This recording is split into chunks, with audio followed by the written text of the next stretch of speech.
প্রিয় শিক্ষার্থী, আশা করি তোমরা অনেক অনেক ভালো আছো। পরীক্ষার একটা চাপ নিয়ে তো আছোই। আজকের দিনটা আসলে কিভাবে কাটাবো, আমরা খুব বেশি কথা বলবো না, পড়াই ফিরে যাবো। আজকের দিনটাতে আমার কাছে মনে হয় রিটেন, এটা আমি যেটা আসলে পরীক্ষার সময় করতাম ইংরেজি পরীক্ষার ক্ষেত্রে, রিটেনের দিকে বিশেষ করে জোর দাও একটু বেশি, রিটেন কনসেপ্টের দিকে। So paragraph writing, graph and chart, story writing এবং সামারিয়া, এই কনসেপ্টের উপর বেশি জোর দাও, কারণ রিটেনে একটা ভালো মার্কস তুলতে হবে, এটা হচ্ছে ব্যাপার। আর বিভিন্ন এলোমেলো ক্লাস দেখা দরকার, তোমার যেই টপিকস দরকার সেটা নিয়ে তুমি ভিডিওস দেখতে পারো, অযাচিত লাইভ ক্লাসে যেগুলোতে কিছু হয় না আসলে, ঠিক আছে।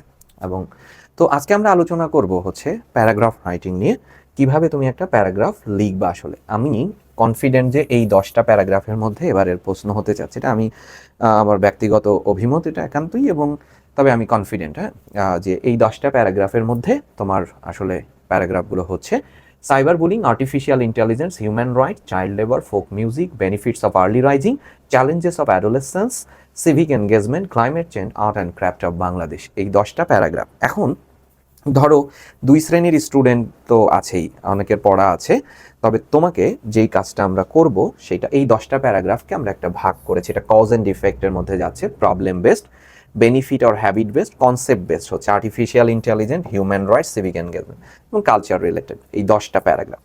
তো এবার খেয়াল করো, এইখানে কথাটা পড়ো এবং কনফিডেন্টলি 2টা বই থেকে বলতেছে, এইচএসসি বোর্ড, এনসিটিবি এবং আন্তর্জাতিক একাডেমিক রাইটিংয়ের সব থেকে কমন প্যাটার্নকে একত্র করলে আমরা এই কনসেপ্টগুলো পাই: প্রবলেম, কজ, ইফেক্ট, সলিউশন এবং কনক্লুশন। খুব মনোযোগ দিবা, প্যারাগ্রাফ লেখার সময় তোমার মনোজগতে যেন এইটা থাকে, ঠিক আছে। পি ফর প্রবলেম, ওখানে কি লিখবা, যেইটা নিয়ে প্যারাগ্রাফ লিখবা সেইটা সম্পর্কে শুরু করো। এটা কি, হোয়াট ইজ ইট। কজ কি, হোয়াই ডাজ ইট হ্যাপেন, এটা কেন ঘটেছে। ইফেক্ট কি, সলিউশন কি, এবং ইম্পর্টেন্স দিয়ে শেষ করবা, হোয়াই শুড উই অ্যাক্ট নাও।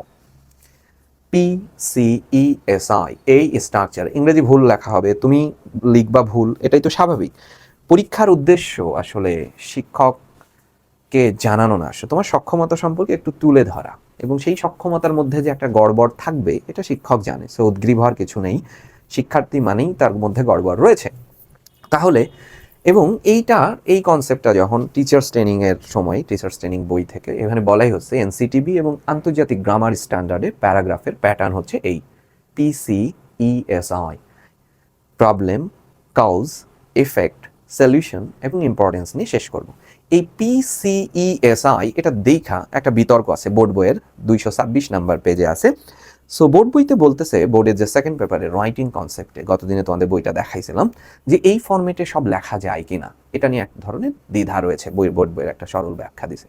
ওনারা বলছে কজ অ্যান্ড ইফেক্ট এবং প্রবলেম বেসড প্যারাগ্রাফগুলো সবই লেখা যাবে এবং এটা স্ট্যান্ডার্ড মেথড 226 নাম্বার পেজে।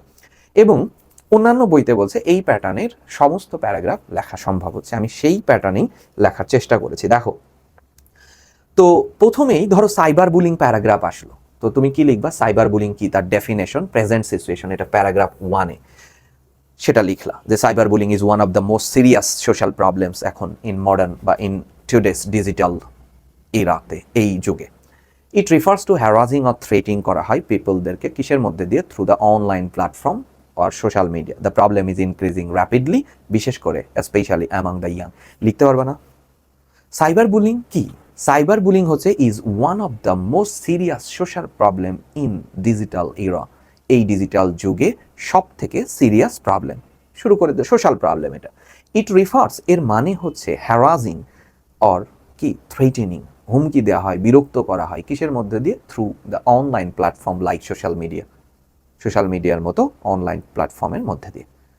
এবং ডে বাই ডে এটা বেড়েই যাচ্ছে, লিখতে পারবো না এমন লাইন, বেড়েই যাচ্ছে এবং মানুষ শিকার হচ্ছে, বিশেষ করে স্পেশালি অ্যামাং দ্য ইয়াং। প্রথম শেষ। এরপরে তুমি কজ লিখবা, কারণ কি, শুরু করবা, there are many reasons behind of this problem, এই প্রবলেমের পেছনে অনেক কারণ আছে। Firstly, secondly, besides, moreover, listing করে ফেলবা। Many people misuse social মিডিয়াকে। Secondly, lack of moral education, নৈতিক শিক্ষার অভাব। থার্ডলি দেবা, বিসাইডস এছাড়াও ইনসাফিসিয়েন্ট প্যারেন্টাল সুপারভিশন, বাবা মার সুপারভিশন ঠিক করে হচ্ছে না, এবং উইক ল এনফোর্সমেন্টকে দায়ী করেছে, দুর্বল আইন। এরপরে তুমি ফলে কি হচ্ছে, ইফেক্টস, অ্যাজ এ রেজাল্ট বা কনসিকুয়েন্টলি কি হচ্ছে। তার মানে যে কোনো প্যারাগ্রাফ আসুক, প্রবলেম বেস যে কোনো প্যারাগ্রাফ আসুক, এই প্যারাগ্রাফের একটা ফলাফল আছে হেডওয়ার্ডের, সেই ফলাফলের প্রথম শিকার তুমি, তোমার কিছু হতে পারে ফ্যামিলি, সোসাইটি, রাষ্ট্র, এই হচ্ছে ব্যাপার। সো সেটা ডিপেন্ড করবে কোন কনসেপ্ট নিয়ে আসলো সেটার উপরে। ইকোনমি, এখন এইটার মধ্যে ইকোনমির কনসেপ্ট যেমন দেওয়া হচ্ছে, ফলে ভিকটিম সাফার ফ্রম মেন্টাল স্ট্রেসে যাচ্ছে, অ্যাংজাইটিতে যাচ্ছে, ডিপ্রেশন, ফ্রাস্ট্রেশন, কেউ আবার সাম লস কি হচ্ছে, তাদের কনফিডেন্স হারাচ্ছে, while others avoid social interaction. In several কেসে cyber bullying may even lead to সুইসাইডের দিকে নিয়ে যাচ্ছে। ঠিক আছে, এবার তুমি ট্রানজিশন করো, হাউ এভার যা হোক, অর্থাৎ সলিউশন নিয়ে আসো, this problem can B reduced. ঠিক আছে, এই প্রবলেম কমানো যেতে পারে ইফ সেভারেল ইফেক্টিভ মেজার্স যদি আর টেকেন নেওয়া যায়, স্টেপস যদি নেওয়া যায়। সেই স্টেপগুলো কে কে নেবে মাথায় রেখে রাখো, গভর্নমেন্ট, প্যারেন্টস, এডুকেশনাল ইনস্টিটিউশন, ব্যক্তিগত এবং মিডিয়াগুলো নিয়ে শেষ করবা। এবং দেখো মাথায় ঠান্ডা রাখবা, importance, hope, call to action, এগুলো দিয়ে আমরা শেষ করব। মাথা ঠান্ডা রেখে প্যারাগ্রাফে টুকে নেবা এইটা, পরীক্ষার হলে যখন যাবা এই definition, present situation, cause effect, solution, এই যে বলতেছে one universal template. Teachers training বই, বোর্ড বইয়ের, যেটা টিচার্স ট্রেনিংয়ের একটা বই আছে, বোর্ডের সেকেন্ড পেপার একটা আছে, 227 নম্বর পেজে বলতেছে ইউনিভার্সাল টেমপ্লেট। ইউনিভার্সাল তো বুঝোই, সার্বজনীন টেমপ্লেট। এটা সার্বজনীন টেমপ্লেটে এর মধ্যে কিছু কিছু প্যারাগ্রাফে লেখা যায়, একটা বাদ দিলে হয়ে যায় সেটা। এই সার্বজনীন template definition, present situation, causes, effect, solution এবং হোপফুল একটা কনক্লুশন দিবা। এটা হচ্ছে সার্বজনীন টেমপ্লেট সকল প্যারাগ্রাফে, এই স্ট্রাকচারে। এই টেমপ্লেটে অর্থাৎ PCACI, এই টেমপ্লেটে এতগুলো প্যারাগ্রাফ লেখা সম্ভব। Cyber bullying, child labour, climate change, challenge of adolescence, drug addiction, traffic jam, food adulteration, eve teasing, এতগুলো প্যারাগ্রাফ লেখা যায় আসলে। তো খেয়াল করো, অনেক প্যারাগ্রাফ আরও আছে, একটা স্লাইড আরও বাদ দিছি, 20 বা 25টা প্যারাগ্রাফ লেখা যায়। ধরো এটা খুবই, এই 10টা প্যারাগ্রাফের মধ্যে আমি কনফিডেন্ট, এবং বলা তো যায় না, আমি ওইভাবে বলিও না, বুঝছো না, ওইভাবে বলি না, কারণ আমি নিজের শিক্ষা জীবন দিয়ে তুলনা করি যে আমি একটা মাঝারি মানের স্টুডেন্ট ছিলাম। পরীক্ষার আগের দিনে আমি রিটেনের দিকে জোর দিয়েছি ভীষণভাবে, পরীক্ষার আগের দিনটা কাজে লাগাইছি। এই যে সাইবার বুলিং কি, ভালো করে বুঝো। Cyber bullying is one of the most alarming problems. এটা তো তুমি জানো কোথায়, ইন টুডেস ডিজিটালাইজেশন, এটা তো বুঝতেই পারছো। ইট রিফার্স টু দ্য অ্যাক্ট, এটি এমন একটা অ্যাক্টকে রিফার করে, সেই অ্যাক্টটা কি, হ্যারাজিং করা হয় আর থ্রেটেনিং করা হয়, তোমাকে হুমকি দেওয়া হয়, কিসের মধ্যে দিয়ে, থ্রু সোশ্যাল মিডিয়ার মধ্যে দিয়ে, সোশ্যাল মিডিয়ার মাধ্যমে। বুঝতে পারছো না, সামওয়ান, এখানে তুমি সেই নামগুলো বলে দিতে পারো, internet, social media platform, online games, emails আর টেক্সট মেসেজের মধ্যে দিয়ে, এখানে বড় করবা যে it refers to, cyber bullying হচ্ছে সব থেকে একটা সিরিয়াস সামাজিক সমস্যা, মেজর সিরিয়াস সোশ্যাল প্রবলেম। ঠিক আছে, কোথায়, কখন, ইন টুডেস ডিজিটাল এরা। ইট রিফার্স টু দ্য অ্যাক্ট, এটি এমন সব কর্মকাণ্ডকে নির্দেশ করে, সেই কর্মকাণ্ড কি, অফ হ্যারাসিং, থ্রেটেনিং, তারপরে এখানে তুমি বাড়াও, হ্যারাস করে, থ্রেট করে, অপমান করে, ট্রল যেটাকে তোমরা বলো, হিউমিলিয়েটিং করে, অর ইনসাল্টিং সামওয়ান, কাউকে অপমান করে, কিসের মধ্যে দিয়ে, through several online platforms, like লিখে দাও, ফেসবুকসের কথা লিখে দাও, ইমেইলের কথা লিখে দাও, টেক্সট মেসেজের কথা লিখে দাও, কনসেপ্টটা কিন্তু এটা। এবং as internet use has increase rapidly, internet use যখন ডে বাই ডে বেড়ে যাচ্ছে, তখন cyber bullying has become a growing concern, ব্যাপকভাবে উদ্বেগ বাড়াচ্ছে। At present it is increasing rapidly, ব্যাপকভাবে বেড়ে যাচ্ছে, specially among the young generation. লিখতে পারবে না বলো? এরপরে কি হচ্ছে, ইয়াংদের মধ্যে, অ্যাডাল্টদের মধ্যে বেড়ে যাচ্ছে। It not only violates a person privacy, এটি কেবলমাত্র একজন ব্যক্তির প্রাইভেসিকেই নষ্ট করে না, but also creates a hostile, অনলাইনের একটা শত্রু ভাবাপন্ন পরিবেশ তৈরি করে। দেয়ার আর সেভারেল ওয়েজ, কিছু মাধ্যম in which cyber bullying is committed, কিছু মাধ্যম আছে যেখানে সাইবার বুলিং হয়। সাম পিপলস স্প্রেড ফলস রিউমার, কেমনে হয়, তখনই মাথায় নিয়ে আসবে, রিউমার ছড়ায়।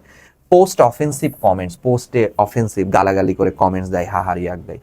Share embarrassing photos, videos without permission ছাড়া কারো ছবি, ভিডিও এগুলো দিয়ে দিচ্ছে। ক্রিয়েট ফেক অ্যাকাউন্ট তৈরি, তুমি তো এর সাথে পরিচিত, কিভাবে বুলিংটা হচ্ছে, ফেক অ্যাকাউন্ট তৈরি করছে, অ্যাবিউসিভ মেসেজ দিচ্ছে, ঠিক আছে, ব্ল্যাকমেইল করতেছে অন্যান্যদেরকে। সাচ বিহেভিয়ার ইজ অফেন, এই ধরনের আচরণ কিসের থেকে হয়, such behaviour is often by, কিসের থেকে হয়, ড্রাইভেন বাই জেলাসি, হিংসা থেকে হয়, রিভেঞ্জ, প্রতিশোধ থেকে হয়, ল্যাক অফ মোরাল ভ্যালুস, নৈতিক মূল্যবোধ, তোমার মধ্যে যে ওকে যে ক্ষতি হবে এই বোধটা নাই, উইক প্যারেন্টাল সুপারভিশন, বাবা মার তদারকির অভাব, and misuse of modern technology. লিখতে পারবে না?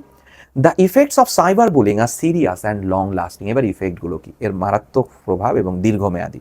অনেক ভিকটিমস আছে সাফার ফ্রম, তুমি কিন্তু এইসব লিখতে পারবা, এগুলো একবারে ঘ্যাট করে ফেয়ার, ভয়ে থাকে, কেউ চাপে থাকে, কেউ অ্যাংজাইটিতে, কেউ ফ্রাস্ট্রেশনে, কেউ ডিপ্রেশনে, এবং কেউ সেলফ কনফিডেন্স হারাচ্ছে। ম্যানি বিকেম আইসোলেটেড, যখন সাইবার বুলিং হয়, মানে ওই যে বাসায় তো বলতে পারতেছে না যে আমার একটা আমার নামে অনলাইনে এইসব চলতেছে, তখন বাসার লোক থেকে তারা সরে যায়। এই জন্য বলা হচ্ছে যে many became isolated from family থেকে সরে যাচ্ছে, এবং many became isolated from family and friends থেকে সরে যাচ্ছে। ওয়াইল সাম লস ইন্টারেস্ট, এবং ইন দেয়ার স্টাডিজ অর ওয়ার্কেও তারা আগ্রহ হারাচ্ছে। এই যে এমন কনসেপ্টগুলো আমরা পাচ্ছি, দেখো আমি কিন্তু এখন একদম পুরোটা একদম একটু তো দেখতেছি না, দেখে বলে ফেলতে পারবো, যেহেতু আমি নিজেই লিখছি। ইন এক্সট্রিম কেসে cyber bullying may even lead to self harm, নিজের হাত পা কেটে ফেলে, সেলফ হার্ম করে, অর সুইসাইডের দিকে নিয়ে যায়। দেয়ারফোর, পরে কি হচ্ছে দেখো, it poses a serious threat to both individual wellbeing and social হারমোনিতে ব্যাপকভাবে ক্ষতিগ্রস্ত করে ফেলে। ঠিক আছে, at present, cyberbullying has become increasingly common in Bangladesh. কেন? Due to widespread use of smartphone and social networking sites, বেশি ব্যবহারের জন্য এটা হচ্ছে। All the awareness is gradually increasing. এবার তুমি হয়ে যাচ্ছে, এবার তুমি কি লিখবা? যদিও এটা বেড়ে যাচ্ছে, কিন্তু দেখো বলছে many victims still remain silent. অনেকেই আবার চুপ থাকে বিকজ অফ কিসের জন্য? সোশ্যাল স্টিগমা, সমাজের কলঙ্ক দিয়ে দেবে, এই মেয়ে তো খারাপ, এই ছেলে তো আর এক বদ, না হলে এর এটা হবে কেন?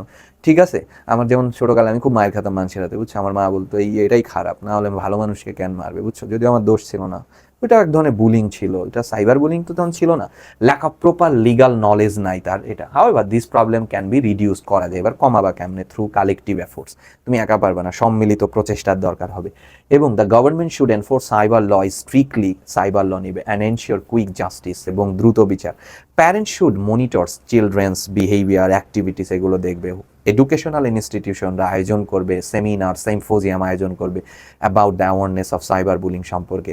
ঠিক আছে, এইগুলো হচ্ছে কাজ হবে। সরকারও আগাই চলে আসবে। Social media platform must take prompt action against abusive content, and every internet user should behaviour responsibly, should behave and ethically ব্যবহার করবে। এটা দিয়ে তুমি শেষ করবে।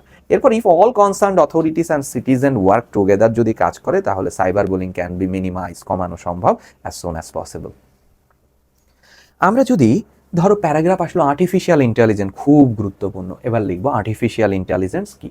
Artificial intelligence is one of the greatest technological innovation of the 21st century. বুঝতে পারছো না? একবিংশ, এই লাইন লিখতে পারবো না, একদম আমার দেখো নিজের ভাষায়। এখানে কিছু লাইন হয়তো কঠিন হয়ে গেছে, তুমি সেটা চেঞ্জ করে ফেলবা। তোমার আজকে কালকে 10টাই পরীক্ষা তো আমি পরীক্ষা দিতে যেতাম ধরো খুবই মানে ক্লোজ ফিস্টেড সময়টাতে, মানে এই 20 মিনিট আগে বেড়ে হইতাম, এরকম যাদের বাসায় এত পরীক্ষার হলে যে আড্ডাবাজি করে তো লাভ নেই একদম। ঠিক আছে, এখন থেকে তুমি আজকে ঘুমানোর দরকার নাই, কালকে পরীক্ষা দিয়ে এসে দুপুরে ঘুমাও, দেন তারপরে আবার সন্ধ্যা থেকে শুরু করো, একটা কাঠামোগত ওয়েতে শুরু করো। ঠিক আছে, এটা মাঝখানে একদিন সময় পাচ্ছ ওই সেকেন্ড পেপারের আগে, কি লিখবা সেটা সাজাও, এরকম কাছাকাছি করো, মানে কি লিখবা এটা সুন্দর করে দিয়ে। আর্টিফিশিয়াল ইন্টেলিজেন্স আসলো। আর্টিফিশিয়াল ইন্টেলিজেন্সটা কি আসলে? Is one of the greatest technological revolution, technological invention of the 21st, একবিংশ শতাব্দীর সব থেকে বিখ্যাত এই অনবদ্য আবিষ্কার হচ্ছে আর্টিফিশিয়াল। ইট রিফার্স টু, এর মানে কি? দেখো আগেরটা তো সাইবার বুলিংয়ে লিখলা না, it refers to the act harassing, threatening, এগুলো করা through online platform like social. ঠিক একইভাবে ইট রিফার্স টু, এটা রিফার করতেছে ability of machines and computer system to perform task, ঠিক আছে, কাজ করার জন্য। এবার দেখো such as learning, reasoning, problem solving, যা করতে পারছো, ডিসিশন মেকিং, ল্যাঙ্গুয়েজ আন্ডারস্ট্যান্ডিং, এই সব কিছুই করতে পারছো। Today AI has become integral মানে অবিচ্ছেদ্য অংশ, আমাদের জীবনের অবিচ্ছেদ্য অংশ হয়েছে, our daily lives, transforming the way we work, communicate করতে, অ্যাক্সেস ইনফরমেশন, সব কিছু করতে। ফ্রম ভার্চুয়াল, এই পর্যন্ত তুমি লিখতে পারো, ওটা ধরো লিখলা না। Virtual assistant and smart device to self driving cars, and যেটা বলছে দেখো মেডিকেল ডায়াগনোসিসের জন্য লাগছে, আমাদের তো দেশে অলরেডি ড্রাইভিংয়ের ক্ষেত্রে ব্যবহার হচ্ছে। AI is reshaping almost every sector of society, সমাজের প্রত্যেকটা ক্ষেত্রকে ইতিমধ্যে একটা রিশেপ, নতুন ধারা তৈরি করে দিয়েছে। এবং দেখো বলতেছে the rapid development of artificial intelligence, যেটা হচ্ছে has been made possibly by advances in computer technology. ঠিক আছে, এইগুলো কনসেপ্টটা লিখলাম। এরপরে বলছে as the demand for faster more accurate and more efficient service grows government businessman researchers continue to invest heavily in AI. যেহেতু এটা খুবই দ্রুত, তো সবাই বিনিয়োগ করতেছে। Its ability to analyse huge amounts of data within seconds, কয়েক মুহূর্তের মধ্যেই করে ফেলছে। Artificial intelligence offer numerous benefits, অনেক বেনিফিট রয়েছে। ইট ইমপ্রুভ প্রোডাক্টিভিটি বাড়াচ্ছে, রিডিউসেস হিউম্যান এরোর্স, মানুষের ভুল কমাচ্ছে, সেভস টাইম বাঁচাচ্ছে, সব এগুলো করতেছে। এগুলো সব উপকার। এখন কি কি উপকার করছে? শিক্ষাক্ষেত্রে কোথায় কোথায় ব্যবহার হচ্ছে, ঠিক আছে? প্রোভাইডস পার্সোনালাইজড লার্নিং, টেক্সট বই থেকে এই লাইনটা নিছি। It also contributes two agriculture, banking, transportation, manufacturing, scientific research, সব। এত উপকার তুমি লিখে দিলা। কিন্তু হাওয়েভার এবার তুমি ক্ষতি লিখবা। হাওয়েভার কানেক্টরস বের হয় কখন? Excessive dependence on AI lead to job displacement হচ্ছে, প্রাইভেসি কনসার্ন আছে, মিস ইনফরমেশন হইতে পারে, ইথিক্যাল চ্যালেঞ্জ আছে, নৈতিক। হ্যাঁ, তুমি ধরো দেখা যাচ্ছে যে তোমার ছবি দিয়ে এখন আমেরিকার গ্যালারিতে বসায় তুমি ব্রাজিলের ছবি খেলা দেখতেছো, এমন বানায় ফেলতে পারে, কিছুদিন পরে মনে হবে একদম সত্য। If it is not used responsibly, যদি ব্যবহার না করা হয়, এগুলো হবে। Therefore AI should be developed and used in a safe and ethical ম্যানারে, সবসময় নৈতিকতার দিকে ব্যবহার করতে হবে। Government should establish proper regulation, education institution should promote digital লিটারেসির কথা বলেছে, টেকনোলজির কথা বলেছে, সিকিউরিটি, অ্যাকাউন্টেবিলিটি, এগুলো সরকার নেবে। At the same time people should learn how to use AI wisely, এটা শিখবে আসলে, instead of relying on it blindly. অন্ধের মতো এটা নির্ভর করার চেয়ে কীভাবে ভালোভাবে শেখা যায় সেটা প্রপার ওয়েতে, ওয়াইজলি, সেটা দেখবে। এবং in conclusion, artificial intelligence is a powerful technology, নির্ঘাত উইথ এনর্মাস পোটেন্সিয়াল রয়েছে to improve human life if it is used responsibly and ethically.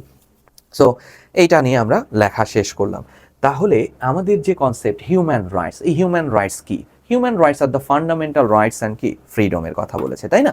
এবং বলা হচ্ছে, দেখো কনসেপ্ট হচ্ছে আমরা হিউম্যান রাইটস পাচ্ছি that belongs to every person regardless of race, religion, nationality. এটা টেস্ট পেপার সলভের সময় পড়াইছিলাম, কিন্তু জেন্ডার অর সোশ্যাল স্ট্যাটাস যে কোনো কনসেপ্টে পেতে পারি। দিস রাইটস ইনক্লুড, এটার মধ্যে কিসের অধিকার? মানবাধিকারের মধ্যে তোমার জীবনের অধিকার, তোমার শিক্ষার অধিকার, স্বাস্থ্যের অধিকার, স্বাধীনতা, ফ্রিডম অফ স্পিচ, বাক স্বাধীনতার অধিকার, ইকুয়ালিটি, সমানভাবে বিফোর দ্য ল, আইনের চোখে সবাই সমান, সেটার অধিকার, and protection from discrimination and exploitation, অর্থাৎ নিপীড়ন থেকে বাঁচার অধিকার হচ্ছে সেটা।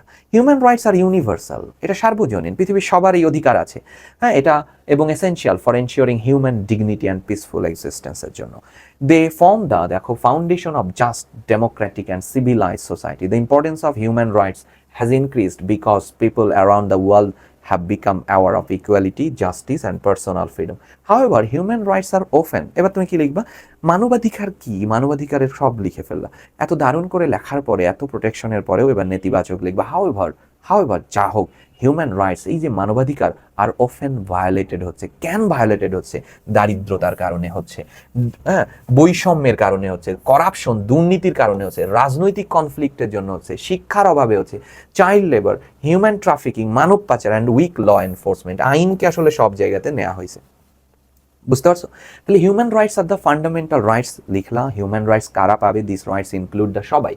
এই অধিকারের মধ্যে কি কি আছে? This rights includes the right to life, education, health care, সব, freedom of speech, equality before the law, আইনের চোখে সবাই সমান, এগুলো হচ্ছে হিউম্যান রাইটসের অন্তর্ভুক্ত। হিউম্যান রাইটস আর ইউনিভার্সাল, এটা সবার জন্য, সার্বজনীন। এবং কি হচ্ছে, এই যে এত সুন্দর সুন্দর কথা বলে শেষ, মানে প্রথম অংশটা শুরু করলাম, এরপরে হুট করে ট্রানজিশন হবে। হাউএভার, যা হোক, human rights are often violated in many parts of the world. পৃথিবীর অনেক অঞ্চলে আজকে মানবাধিকার লঙ্ঘিত হচ্ছে। কেন? বিকজ অফ পভার্টি, দারিদ্রতার কারণে, ডিসক্রিমিনেশনের কারণে, ঠিক আছে? আমি এটার জন্য পুঁজিবাদের কথাও বলবো, ক্যাপিটালিজমের কারণেও এটা হচ্ছে, পলিটিক্যাল কনফ্লিক্টের জন্য হচ্ছে, শিক্ষার অভাবে হচ্ছে, চাইল্ড লেবার, হিউম্যান ট্রাফিকিং এর সব আইন। In many parts of the world people are still denied their basic rights because of social injustice and unequal opportunities. In many parts of the nowadays, অথবা in many parts of the world, people are still deprived of human rights because of unequal opportunities এবং injustice, social injustice. This concept, এর ফলে কি হচ্ছে? এর ফলে violating human rights are severe, মারাত্মকভাবে। When people are deprived of their fundamental rights থেকে বঞ্চিত হয়, they suffer from fear, injustice, poverty and insecurity. Human rights কি? হিউম্যান রাইটসের মধ্যে কি কি অন্তর্ভুক্ত? এই যে একটু চেঞ্জ হলো, পিসি, ঠিক আছে, ইএসআই, এই কনসেপ্টের মধ্যে থেকে একটু চেঞ্জ হয়েছে এইখানে। পুরো ফরম্যাটে, ইউনিভার্সাল ফরম্যাটে লেখা সম্ভব। তোমরা আশা করি এটা পড়েছো। হিউম্যান রাইটস ভায়োলেশন হচ্ছে কোথায়, কি হচ্ছে সব বলে দিচ্ছে। কেন ভায়োলেশন? ওয়ার্ক আনরেস্ট মানে সোশ্যাল আনরেস্টের জন্য, ইনক্রিজ ক্রাইম, তারপরে দুর্বল ডেমোক্রেসি থাকলে অ্যান্ড হিন্ডার ন্যাশনাল ডেভেলপমেন্টকে। দে অলসো ডেস্ট্রয় পাবলিক ট্রাস্টকে নষ্ট করে দিচ্ছে। এরপরে আমরা therefore protecting human rights requires collective effort, বারবার বলতেছি সম্মিলিত প্রচেষ্টা দরকার। কারা করবে? সরকার। তারপরে এনশিওর ইকুয়াল জাস্টিস, সরকারের কাজ কি? পানিশ করবে যারা হিউম্যান রাইটস ভায়োলেট করবে। Education and institution should teach স্টুডেন্টকে হিউম্যান রাইটস নেবে। Every citizen should respect the rights of others and speak out against ইনজাস্টিসের বিরুদ্ধে কথা বলবে, ডিসক্রিমিনেশনের বিরুদ্ধে কথা বলবে, এক্সপ্লয়টেশনের বিরুদ্ধে কথা বলবে।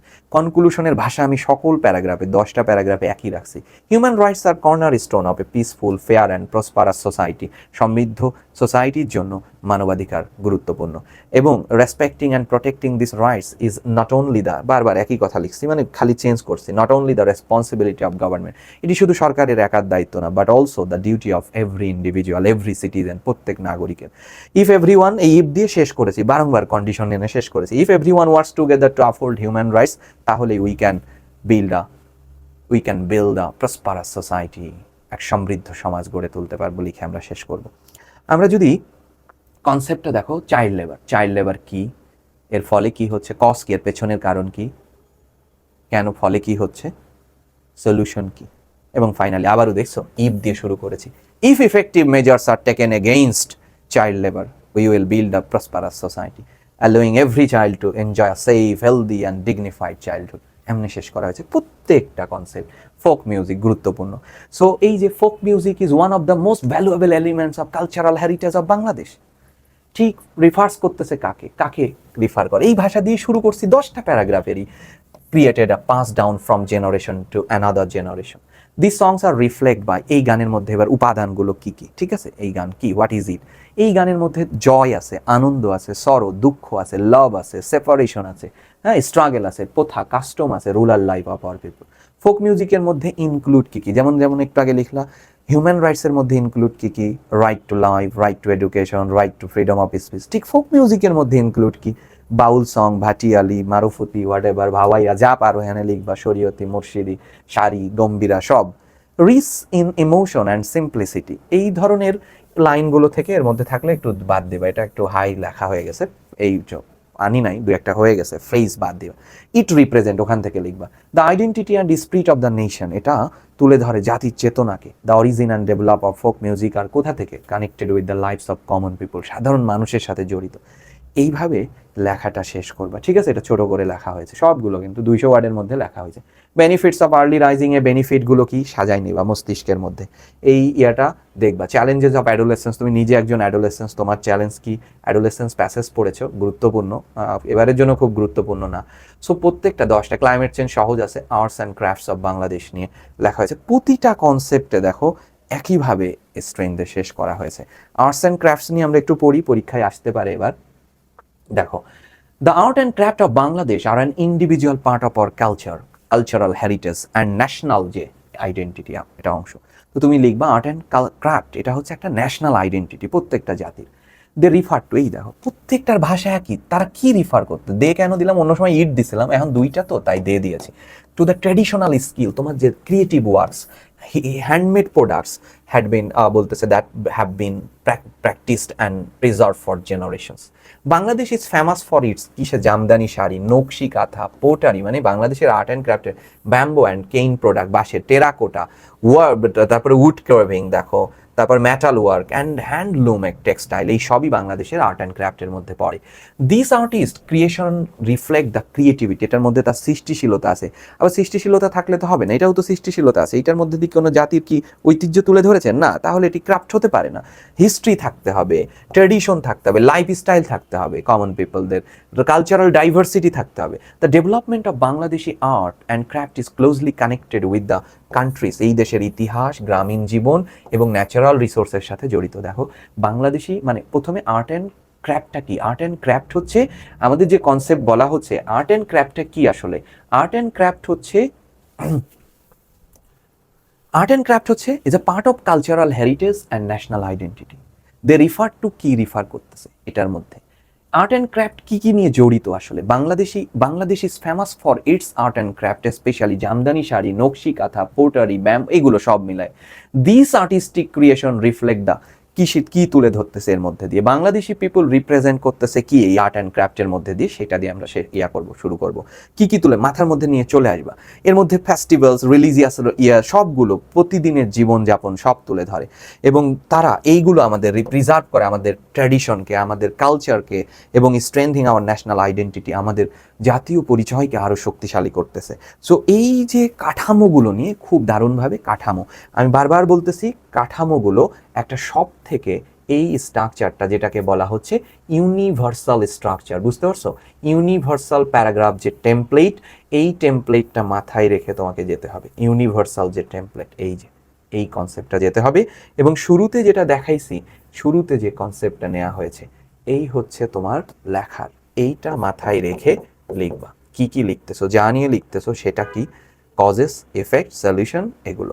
আর যখন আর্ট অ্যান্ড ক্রাফটের মতো আসতেছে, কালচারাল আর্ট অ্যান্ড ক্রাফট কি, আর্ট অ্যান্ড ক্রাফটের মধ্যে অন্তর্ভুক্ত কি, আর্ট অ্যান্ড ক্রাফটের কাজটা কি হবে, এবং ফাইনালি আমাদের কাজ কি হবে, সরকারের উচিত এগুলো রক্ষা করা, সিটিজেনদের উচিত এগুলোকে রক্ষা করা, এগুলোকে হাইলাইট করা বিশ্ব দরবারে। এভাবে লেখাটাকে একটা বেসমেন্ট ধরে সাজাবাদে কি আমি লিখবো আসলে। ঠিক আছে, আশা করি রিটেনের প্যারাগ্রাফ কনসেপ্ট এর মধ্যে থেকে কমন পেয়ে যাবা। এটা আমি ব্যাপকভাবে কনফিডেন্ট, এবং এখন যেভাবে প্রস্তুতি নিয়েছো এই প্যারাগ্রাফগুলোকে, এই লেকচারের এই স্ট্রাকচার ওয়াইজ একটা প্রস্তুতি নিয়ে ফেলো। ঠিক আছে, সবাই ভালো থাকবা, আল্লাহ হাফেজ।